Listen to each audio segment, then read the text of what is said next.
நாளை உணர்கிறவர்களாய் நாம் இந்த நாளில் வந்திருக்கிறோம்.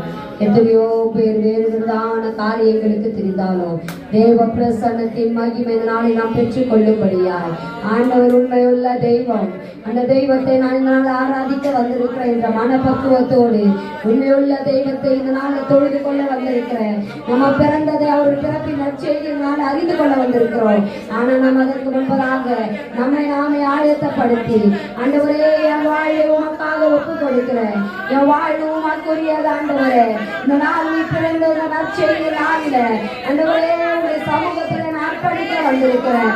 ஆண்டவரே உடைய பிரசன்னத்தை நிரப்பாய் இறங்கி வர வந்திருக்கிறேன். தேவ பிரசன்னத்தின் மகிமையை பெற்றுக் கொள்ள வந்திருக்கிறேன். ஆவியானவருடைய தொழில்களினாலே மத்தியில் இறங்கட்டும். உண்மையுள்ள தெய்வத்தை தேட வந்திருக்கிற மத்தியில இறங்குங்க. பரிசுத்தமுள்ள தெய்வத்தை மத்தியில இறங்குங்க ஆண்டவரே. காண்டாமிருகத்தின் ஒத்த பலன் ஆண்டவரே. அப்பாவுடைய பிரசன்னத்தின் மகிமை இதோ திரைச்சாங்கல் என்ற மகிமை, இதோ தேவனுடைய வலது கரத்தின் மகிமை, மகிமையின் பிரசன்னம், மகிமையின் பிரசன்னம், ஆவியானவருடைய தொழில்களின் பிரசன்னம் நாளை ஆண்டவரே.